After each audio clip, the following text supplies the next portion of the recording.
day 21 of a year facing fear. And I don't know about you, but I am cooked. It has been a very, very big few days. And the focus really has been, or the thing that's really been showing up for me over and over and over and over again, don't you hate that, is showing up for myself, having these difficult conversations, advocating, speaking my truth. And now that I have made a commitment to speak my truth every day, to advocate for myself, to say no and not say yes when I mean no, it's everywhere. Wherever I turn, it's almost as though all these situations are teasing me, poking the bear. You said that you were going to have all these conversations, so here you go. And it's been confronting.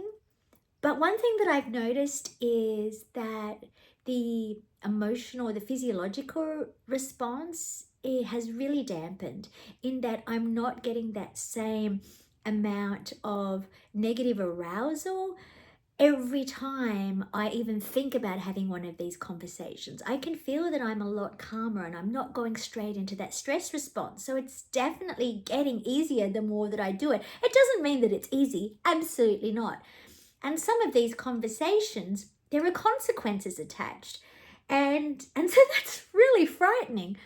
But if I'm honest, there are a lot of conversations that I've avoided because of the fear of the consequences, because of the fear, the what if.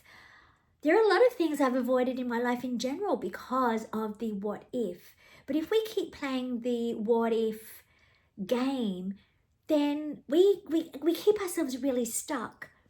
And so now that I've made this commitment to show up and advocate for myself and become more visible, then because my reticular activating system that filters out information is, we see what we focus on, and what we focus on becomes our reality. So what I'm focusing on at the moment is the fact that I am being brave, that I'm standing up for myself, that I'm advocating, that I'm speaking my truth, that I am being a great role model to my kids by doing that.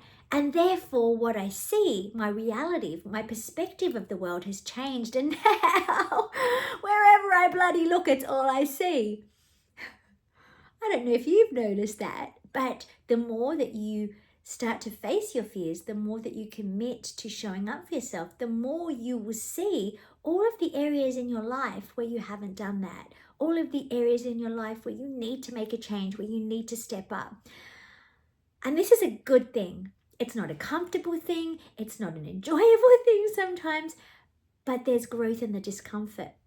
And for me, and I invite you to remember that whenever we speak our truth, whenever we advocate for ourselves, we're saying yes to a small part of ourselves that perhaps has been abandoned for a long time.